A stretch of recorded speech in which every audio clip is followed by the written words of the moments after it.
Welcome in. You're talking with the Meeples champion, and it is day 23. So today, I'm going to be bringing a game that's actually quite new to me. It's a game I only just played yesterday, and I was really surprised.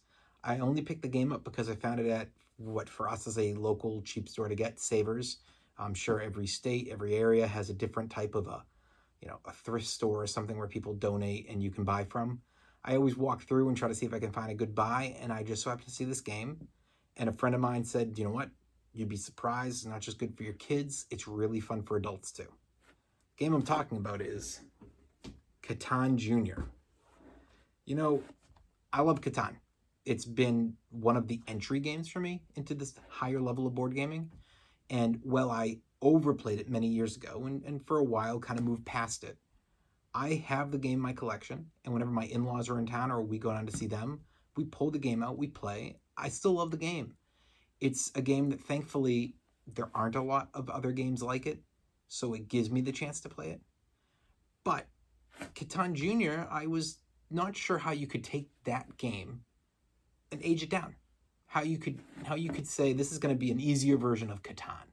I was like, I love Catan, but Catan's kind of these days very entry-level game. 10 years ago, maybe even more than that now, Catan might have felt like a 3 out of 5 scale. But today's gaming, Catan feels like a 1 or a 2. It's very basic. It's dice rolling. So how can you make that easier? Catan Junior was very surprising when I pulled it out of the box, because without even playing it, I already went, okay, I see what you did here. I played a 2-player game. You only have 1 die. It's already a major difference. Okay, so I'm rolling 1 through 6. The odds of hitting any number are the same now. There's no longer the setup of 7's the most likely, and then 6 or 8, or nope, that's out. It's 1 through 6, that's it. You have half the board. You're out in these islands, and you're trying to put out ships, and you're trying to build your caverns and slowly move out from there. And what's interesting about it is that you can't just keep building ships and not build off. You have to build one to build the next. So you have to connect building A to building B, and then building B to A, and then A to B. So it makes it so it's hard for somebody to take control. It's really good for kids in that respect because nobody's going to just blow the others away unless they truly don't know what they're doing. The art is fabulous. They aged it down a little bit more for kids, but it's a really nice art.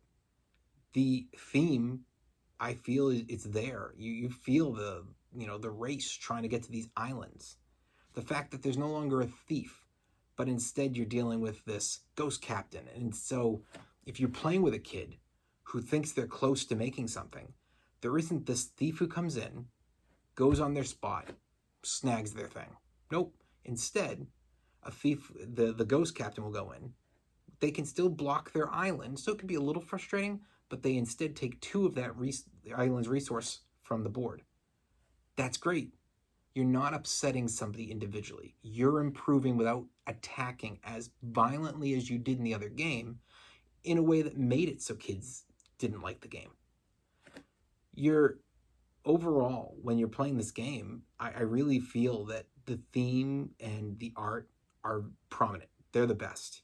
The uniqueness of the game, I don't think there's anything particularly unique. It does everything that Catan does, just in a slightly different way. So I wouldn't call it unique, but I would call it unique in the respect of if you're looking for kids' games and you're, as an adult, excited to teach your kid new board games, but your kid's really young. Here's a great way in. Hey, I entered through Catan, and now, years later, with my kid getting to an age where I want them to join board games, but I joined in my teens or my 20s, and I'm trying to get them in it at 5 or 6 or 7. Here's now a new game that is a little behind Catan.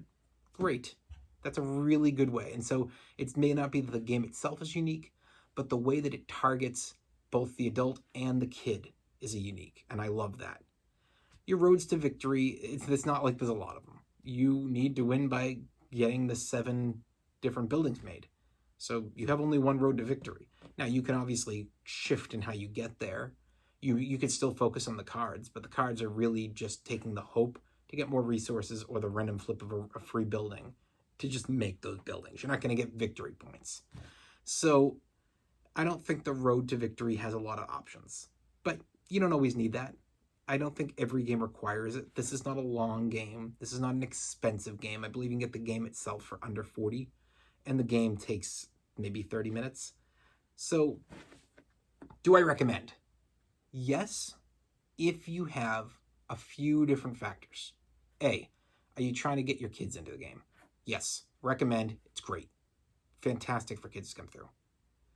Is it a game you want to play with your kids? You'll enjoy playing with your kids. Should you buy it for you and your wife or your husband or for your friends or your family? I don't think this is going to strike with everybody, but I do think that it's a fun game. And if you enjoy Catan and you'd like to have maybe a different version without having to go get the expansions, or you're looking for a quicker game, but you still get that Catan feel, this is a great addition because Catan does take an hour. And depending on who you're playing with, how many people you're playing with, setup, breakdown, all that stuff, it could take 90 minutes. This game is going to get set up, played, and put away in under 30. It's a fast game, and it's a different experience. So it will give you that opportunity. And I think that's really essential for all of us as gamers, is having that ability to get a game to the table and off the table and not feel like you just wasted your whole night on one game. Not to say it's a waste, but I think most gamers will understand when I say you want to try to get a couple games to the table. You want to feel like, hey, we were waiting on, 2 people to show, 3 of us were already here, so we pulled this game out, we started to play it. Those 2 people showed up, 5 and maybe 10, 15 minutes later, and we were almost done. So we told them, hey, we're almost done. You guys start setting up the big game. We'll finish this one off. It's easy. And everybody got to have a good time, and nobody was upset somebody was late because you got to play a game still. Or, end of the night, a couple people still want to play a game. Hey, we're done. We don't want to play a long one. And a few people go, well, we're going to head home. The other ones go, okay, let's play Catan Junior. It's 9 o'clock. We want to play till 10. This game will let us have another 30 minutes. Perfectly fine. So for me, it's definitely a recommend.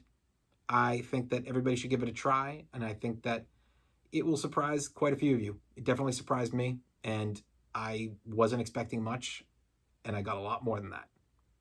So, yet again, this has been day 23. You were talking to the Meeples champion. And I'll talk to you tomorrow on day 24. Until then.